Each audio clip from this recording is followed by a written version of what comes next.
In today's Sybase webcast, Designing a Modern User Experience with PowerBuilder, over to your first presenter, Sue Donnell. Sue, you have the floor.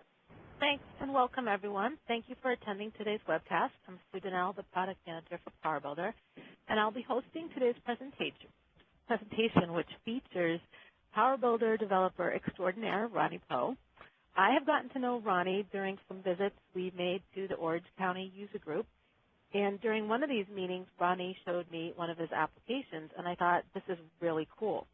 And I'm not the only one who thinks that. We'll talk about this later at the end of the webcast, that Ronnie's app will be featured during this year's co-hosted SAP TechEd and Sybase TechWave event coming up in September. But today, during the webcast, we'll be showing you some of his application with a focus on how PowerBuilder is really all you need to build a modern-looking application with the functionality that users expect and need. So with that, I'll turn this over to Ronnie, and you can tell us a little bit about your background and why you're here today. Yeah. Thank you, Sue. Nice to be here, and hello to everybody listening in. My name is Ronnie Poe, and I've been a PowerBuilder developer since the very beginning. In fact, my first job right out of school was at a tech consulting company. And some people in the audience might be familiar with BSG Consulting in Houston. They were actually one of the early pioneers in at the time, revolutionary GUI-based client-server development paradigm. So I got a job right out of school working for a large tech consulting firm, and pretty much was immediately immersed in large-scale PowerBuilder development. These were, large-scale, multi-year, multi-million-dollar project, and so that was a good time for PowerBuilder. There were all these large legacy projects that were they're rewriting a lot of the old legacy applications in PowerBuilder. And I did that for about 3 years and left to do something else for a while, and then came back as an independent contractor, and that was sort of another golden age for independent PowerBuilder developers. There was a huge pool of ongoing development and maintenance projects, so it was a good time to be a contractor, and did that for a few years, and then started to get the itch to get out of just the hourly consulting mode and to build a product that I could then own and sell multiple times, or a product where you'd own the fruit of your labor, so to speak. So I was hunting for some kind of application or some niche I could get into, and I happened to run into a friend of the family that was a doctor, and he was looking for an application to help run his clinic. It was it was a private practice setting, but it was he serviced work-related injuries, so it was a specific niche in the medical field. And at the time, and actually still today, it was a highly fragmented market. There were dozens, maybe hundreds of these small independent software vendors that were making medical applications, but there wasn't anything that serviced what he was doing. So we got talking, and just to cut to the chase, essentially he agreed to be my first customer for this application I was going to build to automate his clinic, which was an industrial medical clinic. So anyway, that actually worked out pretty well, and today I have a handful of independent customers in the Southern California area, including one small chain of about 12 clinics. So I'd say we've pretty successfully bridged the gap from doing a project-based, internal application to creating a product. So we've got several independent users of the same code base, and we customize it by, making entries in tables versus, having a bunch of different code bases out there. So, we made the transition to a product, and we're still in the startup mode in terms of trying to scale the business and whatnot. But I could say I've worked in the corporate IT world, and now I've been through the rounds as far as what it takes to develop a commercial software application. So that's where I am today. And as Sue said, the reason I'm here, I ran into Sue at an ISUG event, and I wasn't that in tune necessarily with the local user group community. I was sort of kind of loosely keeping tabs of what was going on via Sybase's own messaging whenever there was a new product release. So I would just kind of show up from time to time to see what PowerBuilder had to offer. One thing I noticed at these events, and Sue might want to chime in here, that there was this always seemed to be this air of PowerBuilder being under attack, or my boss is saying we got to defend our use of PowerBuilder here because we've got to go .NET, or hey, things are moving towards the WPF, and we've got to really defend PowerBuilder here. So I got the sense that there's really this need to kind of to demonstrate that PowerBuilder is still relevant, and I think that's probably one of the reasons that Sue invited me here, is to maybe show. Basically, I'm here to offer Chartbase as an example of what we can do with PowerBuilder, why it's still not only relevant, but it's vital to many developers. Yeah, thanks for that. And it's funny because when we started planning and rehearsing for this webcast, I looked through Ronnie's slides and I saw some of the notes he added for speaking points for the slides. And it was great because on this slide he had, I think the exact words he used were, we need to prove PowerBuilder is still relevant, chase Microsoft with a question mark. And that was great because that's the sort of language I've been using when meeting with our user groups over the past few months. And it really validated the message we were delivering. The application development landscape has changed significantly in just the past 9 months. And as our customers know, we've been aligned with Microsoft for a couple years now, and we've been right on target to deliver a web-based solution focusing on Silverlight. But Microsoft has really been changing its messaging and its strategic direction and its commitment to Silverlight quite a bit over the past 9 months. And then they recently announced support for HTML5. So we actually were really excited about this because it became clear to us, just as Ronnie said, we don't need to chase Microsoft anymore. We can actually do what we think is best for PowerBuilder and focus on delivering the features and functionality that our customers need the best way possible.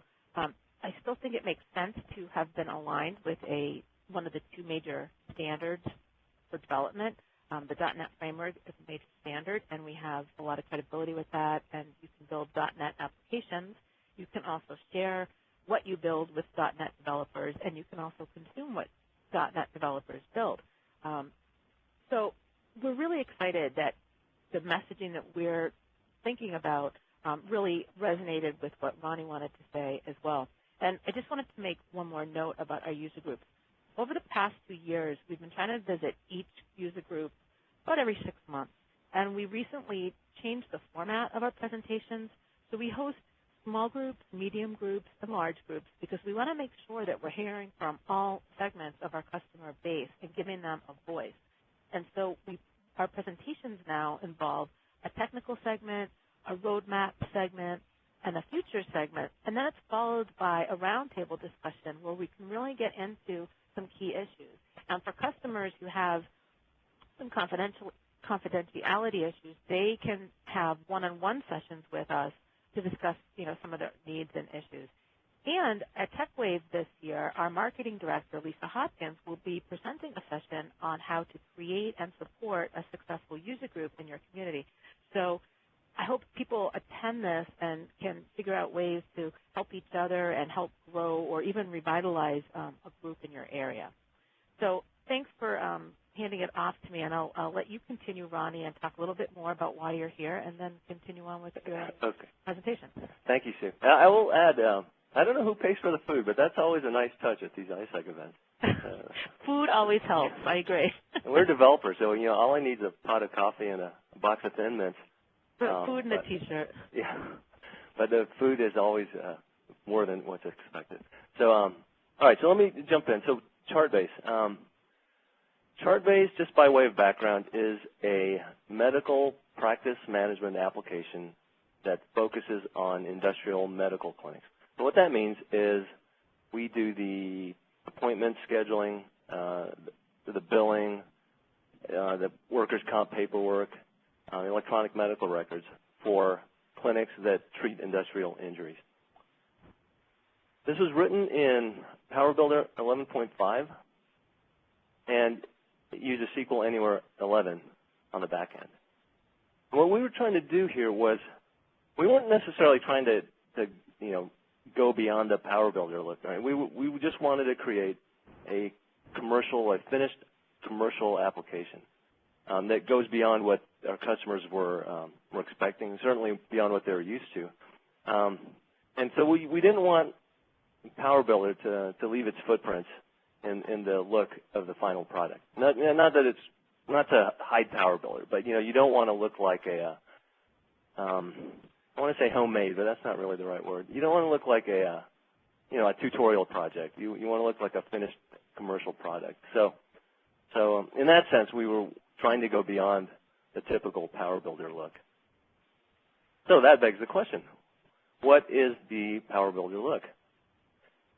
If you ask a number of developers, they may not be able to articulate it, but as Sue mentioned, you can spot a PowerBuilder app a mile away, so to speak.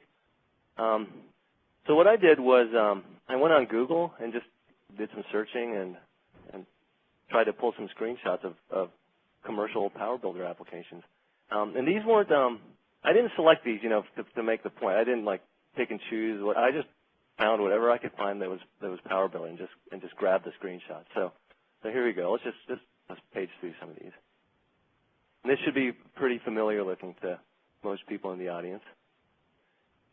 And I'm not going to single anything out because I know some of our friends are represented in these screenshots. So let's just kind of page through just to see what we mean when we say typical PowerBuilder. This is a language I don't understand, but it sort of screams PowerBuilder. You can see the use of stock icons. Okay, here's an early version of the product that actually eventually became chart-based. It was actually originally called Streamline MD, but turned out there was another company using that name, so I had to change the product name to chart-based. But this was our first attempt, our first commercial release. It looked a lot like this. And you can see some of the hallmarks of a PowerBuilder application. There's a tree view.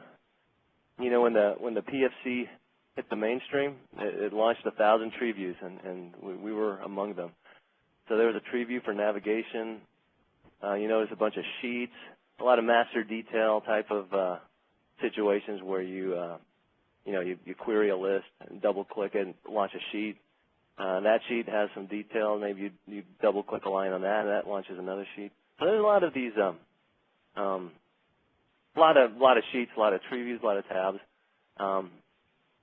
And this was done for flexibility reasons. You want to have two records open and that sort of thing. But I want to jump in for a sec. Sorry to interrupt, sure. But I wanted to just let everybody know that this is all test data, so we're not violating any privacy issues here. So good point. Continue on. Thanks. I forgot to mention that. Yeah, these are functionalized. And when you have a medical application, you really need to. It's important to have a lot of data. So we actually did spend a day writing a name generator that kind of took names and just shuffled them together and made up random social security numbers and that sort of thing. So this is all fictional data that might look real. Some of the company names will be real because we pulled the names out of an online listing. So you'll see, I can see here a Home Depot, but all the other details are fictional. So this was an early version. And one cool thing when you're doing commercial software is whenever you bring on a new customer, at least early on when you've only got one or two customers, each customer, of course, has their own unique needs. So you get to revisit the feature set, but you also get to revisit the look and feel and how the application operates. And you get to apply what you've learned from observing your users in the first couple of go-arounds. So just some observations. Let's see, I don't need to really comment on this. There was a lot of tabs, a lot of sheets, a lot of tree views. So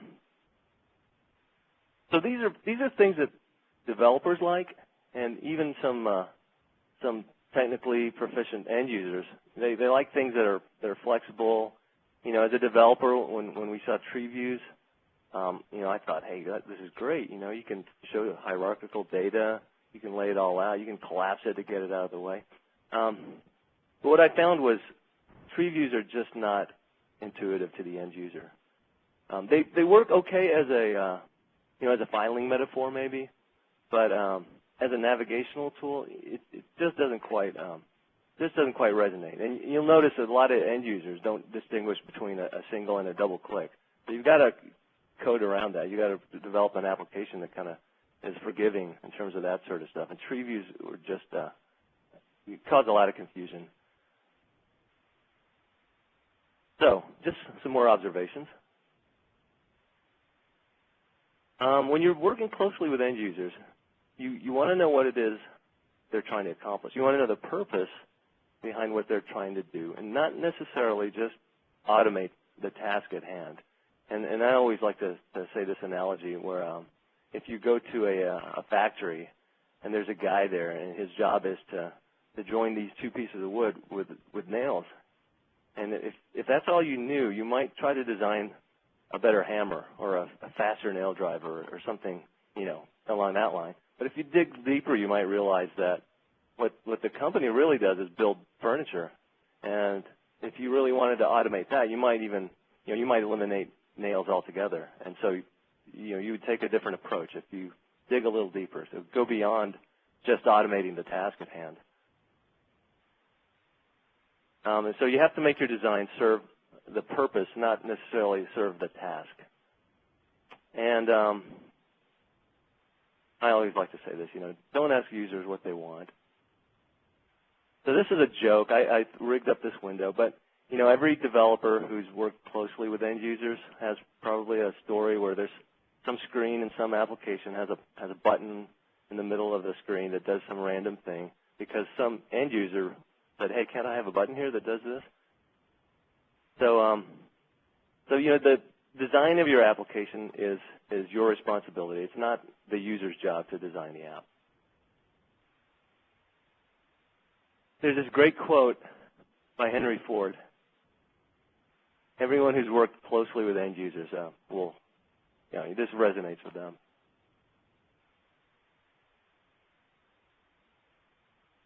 There's some other observations.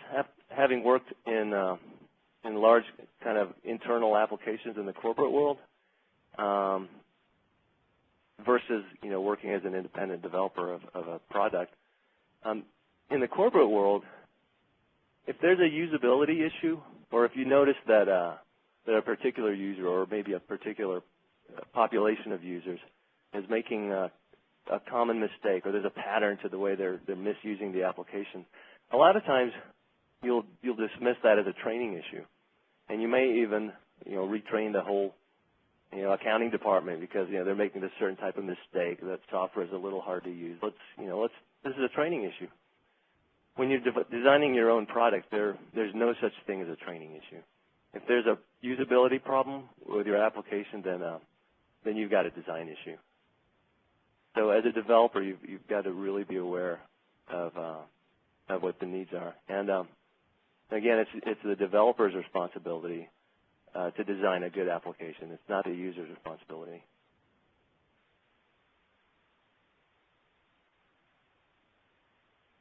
Okay, so just some other observations. Just a little point I want to make. I was thinking in terms of, you know, evangelizing PowerBuilder, or if a new user came along today and they saw the marketing materials and they read the packaging, they'd see all this exciting stuff, and they might think, hey, this is cool. Let's check this product out. And you know, if I were a new user, the first thing I would do if I were to download and install a trial version, you know, I'd pull out the demo that ships with the product, because surely that would show me what I could do with this tool. Well, this is the earliest version of PowerBuilder I had handy, and this is what the demo looked like. And I know that by version 8, you know, we were well past this kind of stuff. And then just for fun, I went to the most recent version of PowerBuilder that I'm using, and here's the demo that ships with it. So I'm not trying to take pot shots here at Sybase, but you can really influence how your end products look by providing good examples to the developers that use it. You know, Ronnie, you make great points, and you know, it's kind of like High School Musical. We're all in this together, and I don't know if you've all seen that. I love that whole series, but you know, like you and like other developers, we often have to focus on delivering new functionality first, and then we unfortunately defer things that are important, like making things look nice till later. You know, PowerBuilder's grown from just a client-server tool to a product that has so much more functionality. And, you know, we always focus on delivering the functionality first. But you're absolutely right. And I think it's fair to call us out on this. Our examples really need a lot of work. So you're absolutely right. Okay. Thank you. And I don't want to beat a dead horse. Here's another slide here that okay. I don't know where this picture came from exactly. This may not be the actual picture that was used, but I do remember when transparency was introduced, and it was, I mean, I was looking for that, so that was cool, and I went to the rollout of it, and literally this is something that looked just like this was pulled out and to demonstrate transparency, and I thought, oh man, it's a cool tool, but you know, is there a better way to demonstrate it than this? And so, okay, let's move on. So that was it for that's it for the preamble. I would like to just maybe show Chartbase and just kind of go through and point out things that I think might be useful or interesting. So do you see the screen? Yes. Okay. So this is the current version of Chartbase. This is the screen that the user sees when they first sign in. So I don't have any particular script that I'm going to follow here. I'm just going to kind of click through some areas and point out things that I think might be interesting. And Sue or anyone who's on, if you want to just ask a question or say, hey, you want to show this or that, just feel free to jump in. First thing I want to mention is what we try to do is put everything in a single window. So we wanted to eliminate clicking a list and launching, all these sheets. One thing we noticed was users, even though it's kind of nice to be able to open multiple records in multiple windows, users usually think in terms of one record at a time. And in fact, we would get calls where someone would say, hey, my screen disappeared. What happened? And it turned out there was another window open behind it, and they had kind of clicked on the mouse, outside the boundaries, and it brought that window to the front. So, just to eliminate all that, we try to put everything in a single window. And one of the first kind of problems everyone wrestles with is what to show the user when they first log in.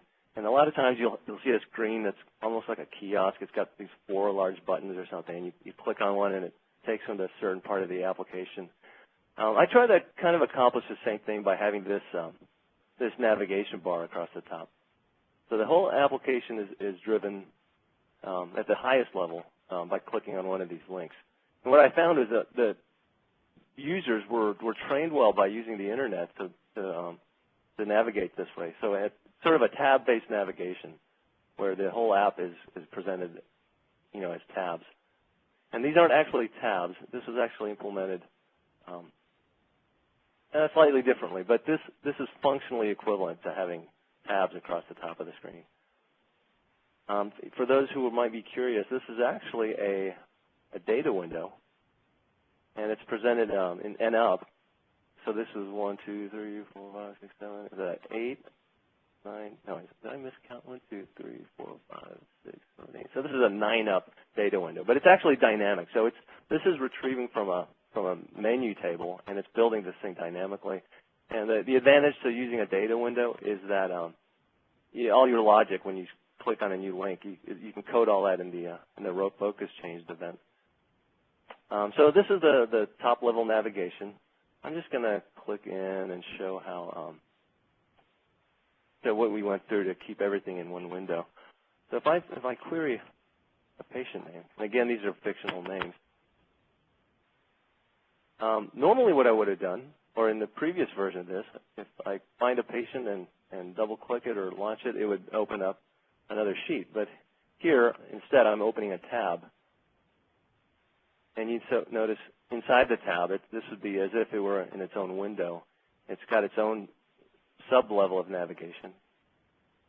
And functionally, this is an embedded tab control. I mean, it works functionally identically to the way a tab would work, but by presenting it this way, you've got some visual cues that kind of guide the user as to what part, as what they're seeing, what they're looking at.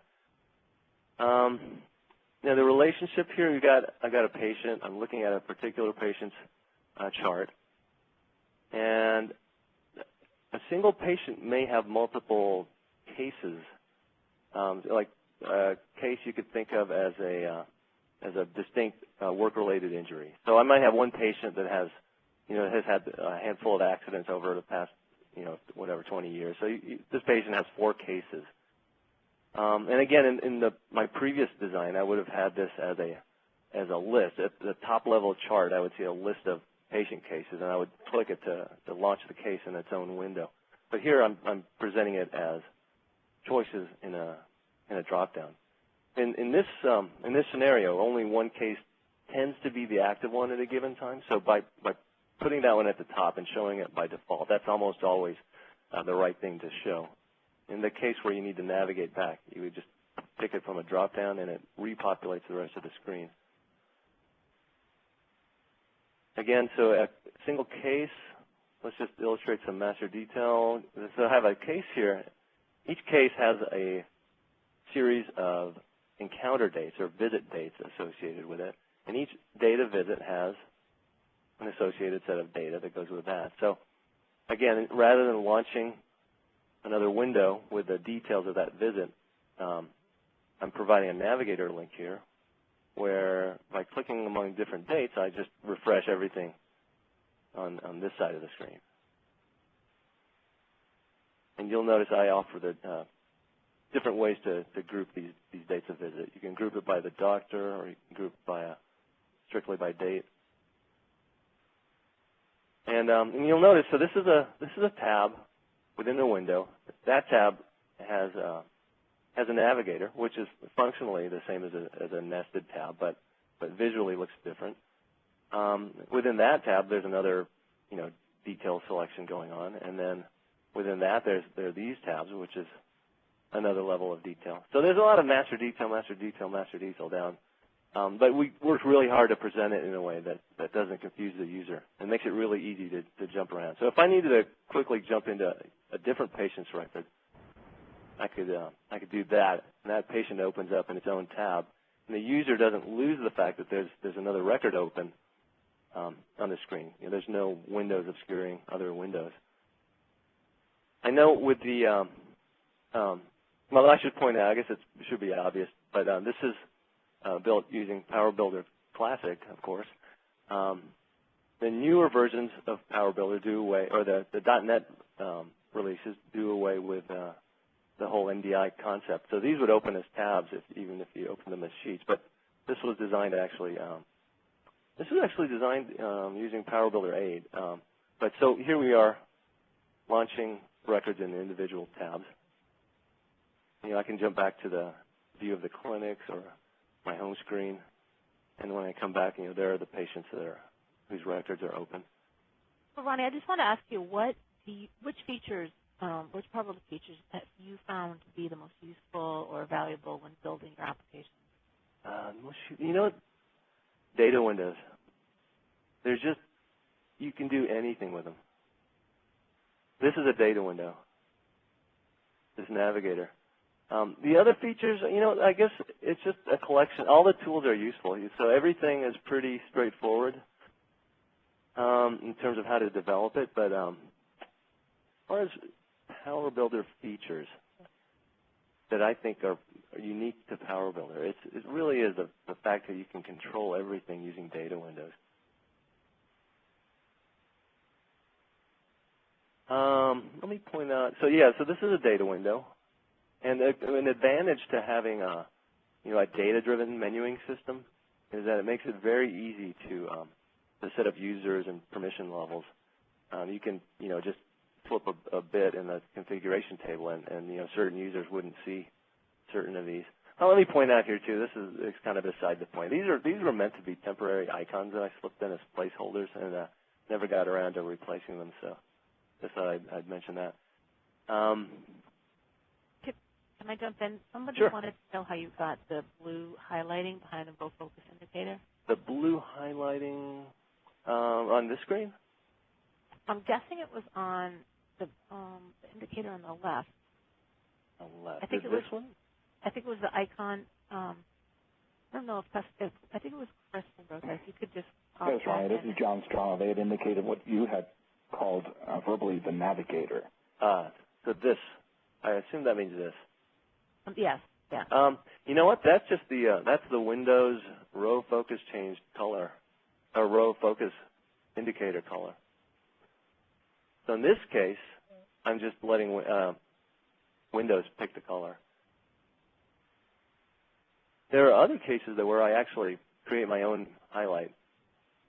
So yeah, the answer is this is the Windows color, and actually that brings up a sore point here, because the users have control of that, and a lot of times your users will muck around with their system settings and create some just kind of terrible looking applications. So this is actually just the Windows row selection color, but an easy way to create your own would be to you could put a rectangle behind there and put an expression that controls when it's visible, and maybe have it like the current row. If it's the current row, it would be visible. Hey, Ron, I just got an update from a question. It said not that one. It was the first patient. So I guess if you go up to first patient. First, you mean this? So this one, the highlight. Oh, okay, I think that's what he meant. He said the border around the row focus. Is that what he was saying? This highlight around the row focus indicator. Okay, I think that might mean this. Is the row focus indicator? Yes, I see how it's highlighted around it, and it's like an outline, I think. Yeah, you know what this is? That's just a rectangle object in the detail band of this data window. Oh, okay. And so what I was just kind of describing how to do that. So based on the current row, there's an expression that controls whether the rectangle is visible or not. And actually, I just gave that rectangle a border with its own color. So this is not really. This is one of those cook your own row focus indicators. And by the way, you'll notice. Oh, go ahead. No, you go ahead. I'll ask you after. Okay. Now I'm just going to point out that some of the cool features, like the transparency, you can see at play here. So if you ignore the row focus, you'll how I alternate dark and light in the rows, just so you can clearly distinguish a row. You also know that the row focus is a little bit darker when it's on a dark row, a little bit lighter on a. So there's some transparency effects you can put to use. They're actually subtle, but actually useful. Well, it's funny because when we did a first run through of the slides, I think that you had a data window or a screenshot anyway with lots of colors, and for whatever reason we cut that out. But right here you've got some very soothing, professional-looking colors. And earlier you had commented that the user interface is really your responsibility, and so I was thinking you could talk a little bit more about that, and then how the choice of colors really helps make a app not only look more professional, but not look like a PowerBuilder app in 1995. One thing I do notice is when you carefully craft your screens and then you release it to the users, and then they muck with their system colors, and it just makes it look horrible. That was part of the reason to kind of take control of the row focus color. Not the entire reason, but the Windows level row focus works when there's not a whole lot of other stuff on the screen, and when you're not. As an example, let me go back. So this is a list of clinic locations that this practice has, and so I'm going to open one up, and it opens in the tab. So here's a list where you've got, or a screen where you've got a bunch of different lists.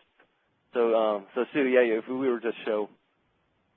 if we were to use that in Windows standard highlighting, you'd see it just would be harsh when there's a lot of data on the screen. And here again, oh, go ahead. No, go ahead. Oh, yeah, so I'm just going to point out the use of transparency here. This application allows color coding by type of visit. So when a doctor's looking, you can quickly see that, okay, I've got 3 dark pink. I know that's a first visit for an injury. So it's a way, the visual cue as to what's on the work list. But I'm using transparency so that you can see, even when the row focus indicator is visible, that you can still see the color kind of peek through. And I don't think you get that with Windows if I were to use just the Windows highlighting. So I have a couple other questions here in the queue. Somebody wanted to know if you could demonstrate, or you could illustrate how the menu is dynamic. How it's dynamic? I could. Let me.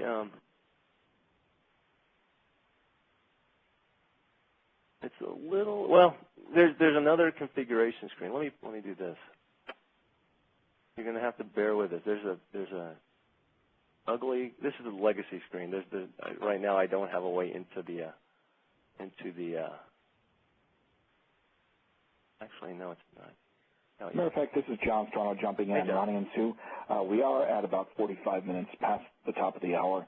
This would be a good point to do a reality check and perhaps make sure that Ronnie has covered the scope of what he wanted to demonstrate on the application itself, and whether we want to reserve 15 minutes or 10 minutes for a formal Q&A. We do have a number of questions being saved up here that I'm tracking. Okay. Yeah, let me just answer that without having to fully demonstrate it. So imagine another screen where you pull it open and you've got a list of you got the menu, list of items which are the menu choices essentially, and another list of users, and you just need some way to cross-reference which users have access to which menu items. And it's a little more detailed. There's actually groups, but so you assign a user to a group and you enable that group access to certain menu items. And so when you do a select, that particular user gets a particular set of rows, each of which is represented by one of these items at the top. So if I turn off HL7 for a particular group and I belong to that group, then I wouldn't see this link when I logged in. And I hope that answers the question, but I think that'll fill in the blanks a little bit. Ronnie, I see a whole bunch of questions. So I'm thinking that what we should probably do is just go to your conclusion slide, remind folks about TechWave and TechEd, and then open up your app again, because I think there's a whole bunch of questions that people are going to ask you. Well, okay. We're going to need the answers from your app. Okay. Okay, let's do that. Yeah, I didn't get to point out some stuff that I thought might be interesting. Oh, then go ahead. No. Well, it might come up in the questions. I think okay. They probably will give me an opportunity to. So let's are you seeing the Yep. The slides? Okay. So yeah, there's some conclusions. There really is no Power Builder look. There's just kind of what we're used to, and that tends to be the default that we design to. So I think we can kind of redefine what the Power Builder look is, or just define the whole concept. Power Builder is just a tool, and you build what you need with it.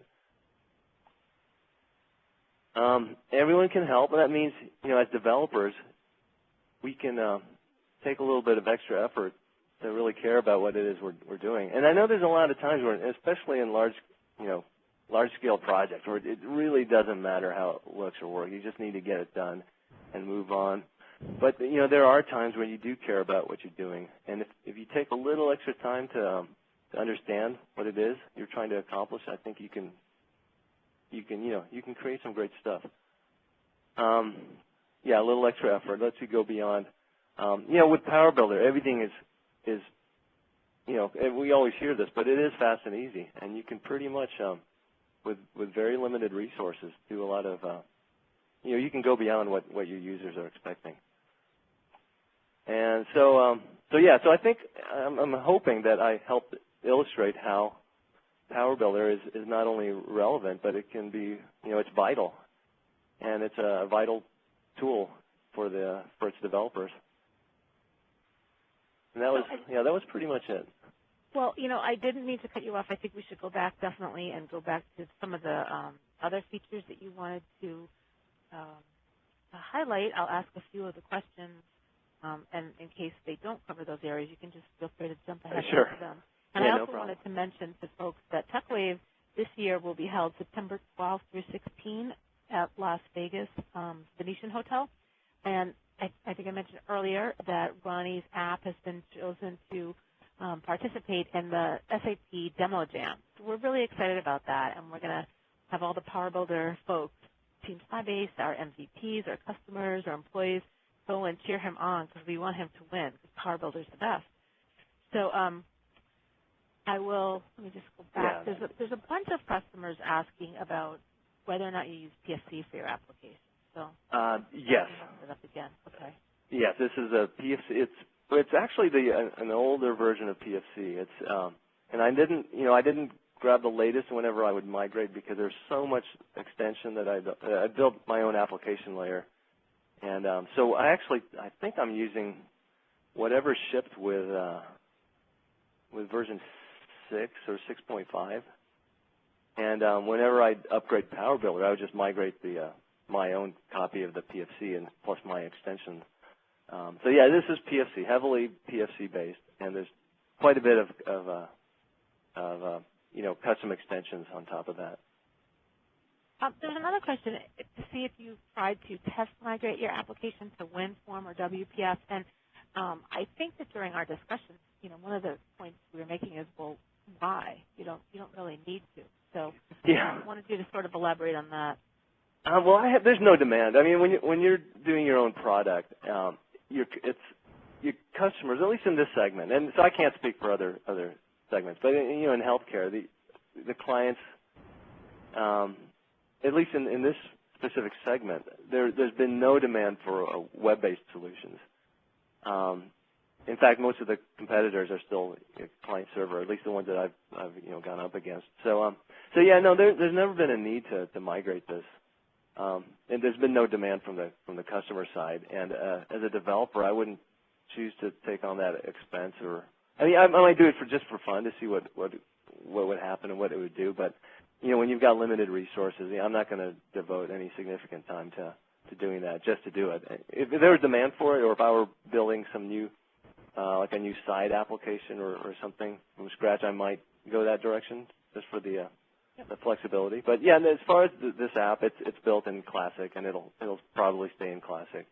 Okay, and it's been interesting because, as I mentioned before, there's been such a shift in the market regarding application development, and specifically what's coming out of Microsoft. And we've been talking to thousands of customers over the past couple of years, and there's large segments of customers, like in Japan, we've heard that they're really not moving to .NET at all. They're very much committed to Win32, and we hear that from other customers as well.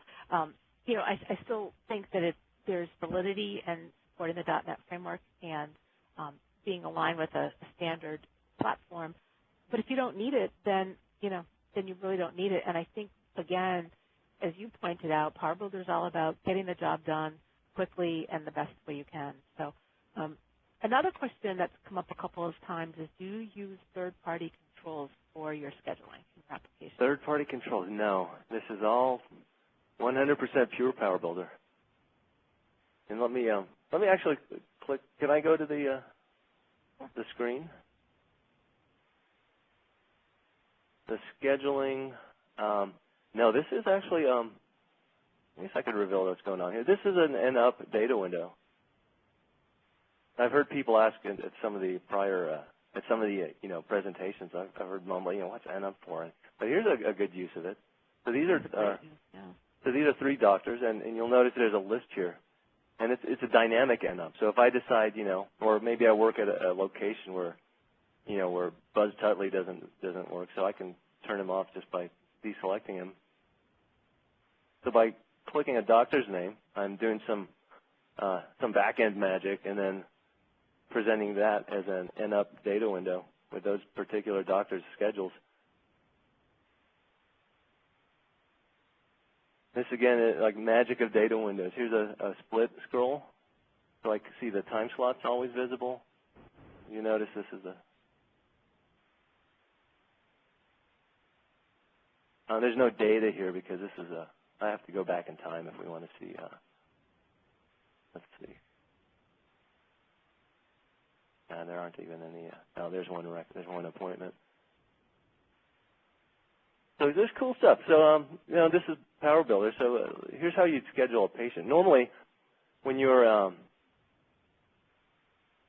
in the you're logging the date of visit or whatever. At that point is when you're aware of the need to schedule a follow-up appointment. So from here, the user would click a button, and it would take them into the schedule screen, and then that user's name would pop up here, and so you would browse for some free time in that doctor's schedule and just drag the name over. And it's telling me that, okay, you're picking a different doctor, and that's okay. We'll just go ahead and so drag and drop. It's still a useful concept. Absolutely. Another question is, do most of the tabs that you have simply use multiple data windows to display the data? I think you had said yes, but I'm not really sure if you answered that specifically. Do the tabs? So, for example, as an example, these are all data windows. Pretty much wherever you see a list, it's a data window. I hope that answered the question. Was there any more context to the? No, that was all the detail that was there. There's one question. I think this will probably be a difficult one to answer, but somebody asked, what is the best font to use? And I'm just wondering if you have any general guidelines or recommendations. Oh, man, that's always kind of a, you know what, I tend to use, I always use something that's a system that ships with Windows. And that, just in case, I don't deploy cross-platform or whatever, but I always pick something that's common on like Macs as well. So, I don't know if you ever had to export a report or whatever. So I tend to pick Arial, or Tahoma now is kind of the common proportional font. I don't have any overriding guidelines. Although I don't want, I want to avoid scenarios where if the font's missing, the user sees garbage. That's probably my only rule. Well, I just, when you look at this application, it looks clean, easy to read. There is a lot of text, but it doesn't look overwhelming or harsh on the eyes. So it looks like a good choice. Oh, thanks. Oh, here's a guideline. Don't bold everything. Even if users say, I can't see that. Can you make it bold? Well, it's like turning up the volume because you can't hear the guitar part. It just creates noise. So I don't like to have a lot of bold text when everything else is bold as well. Now, you may have answered this earlier on, too. There's one question. Is everything coded in one single window object? This is one window, yeah. And there's some legacy code in here which still opens up auxiliary windows from time to time. But the goal is to have everything in a single window. So this doesn't have to be MDI necessarily. If I were able to eliminate all the legacy code, this could be a single window. And there are challenges involved with that when you're opening dynamic user objects on the same window. You wouldn't be able to just have it happen automatically. There's some kind of stuff going on behind the scenes to manage what's visible and what's not. I will say this trick from the PFC. In order to preserve the whole PFC save workflow, which is cool because it does all the kicks off your validation and tracks if updates are pending and all that. When I have an individual tab page like a patient record, I mimic the PFC save at the tab page level. But in order to avoid having to recode the whole save sequence, what I do is actually get a handle to the parent window and then replace the parent's update array with everything that's on that current tab page. Grab the window, replace the update array, and then just issue a PFC save on the parent window. And then after handling either the fail or the success, switch it back. So that'll make sense to PFC developers out there, but that was a kind of a trick I stumbled on. So Ronnie, you've been talking about updating UIs, and one of the challenges we all have is how do you justify that? Do you have any tips for folks? It's sort of like a catch-22. Everybody says you can see a Power Builder app a mile away, and yet, a lot of times it's difficult to get support to allocate time and resources to updating an app so it has, good look and feel. But if you don't do that, even though it may be working really well and running your business process as best it can, and not, with no problems, people will look at it internally and say, geez, this looks old, and just because it looks old, it must be old, and therefore we need to replace it. It's sort of this cycle you can get yourself into. Do you have any? It is. You know what? I don't know if this is going to be useful to people, but a lot of times it is faster to scrap what you've done and redo it now that you know better. I mean, sometimes because you've gone this far, you have this false sense that it's cheaper to just keep on adding on to what you've already built. But what I found is, you'll feel better, the users will appreciate it, and a lot of times it really doesn't take as long as you think to rebuild something rather than to keep throwing Band-Aids on your old design. And there's another kind of maybe cheesy analogy about you're building something and you thought you were building a chair, but you find out that the person using it is actually eating on it. So he's like, can you make it a little taller, or can you do this or that? And sometimes it's better just to scrap a thing and build a table from scratch than to keep adding pieces onto that chair you built to make it work like a table. Yeah, absolutely. And, I know it sounds corny too, but with Power Builder you can do it faster than with anything else. And we hear that all the time from customers. I mean, we've been going on the road a lot, and we hear from customers who are also using .NET now or Java how it's extremely frustrating because simply, doing something that might be one data window function call can require instantiating a class and calling methods, and just an awful lot of work to do something that is just so inconsequential in Power Builder. I wanted to sort of wrap this up. We're at 2 o'clock Eastern Time. I want to let people know, though, that as great as Ronnie's app is that you've seen, we're really saving the sizzle on this app for Tech Ed. So I hope people can come out and go to the, I forget what it's called. It's called the demo. Yeah, I've been honored here. I entered. There's a piece here that I haven't shown today, but I entered it into the Demo Jam competition. And just if people aren't familiar with it, it's an SAP thing, and they do it. They have these, I think, 4 global conferences every year, but this is a big one. It's in Las Vegas, and it's co-located with TechWave. But they pick 6 applications to get up there and compete. And as far as I know, this is the only Power Builder application. So, I'm honored to be one of the finalists, and I'd love for anyone who's there to come on and shout. They pick the winner based on who creates the most noise in the audience. Right, and Power Builder developers are always the loudest. So we're going to have a great time, and we're really excited to be able to show off in front of not just our customers, but in front of all SAP, too. So this is going to be exciting for us. We don't have time to really go into detail, but I wanted to also say that version 12.5, which just came out, it really delivers a lot of new enhancements for Win32, which is really what Ronnie's talking about. So we hope that you enjoyed this. We thank you for attending, and we look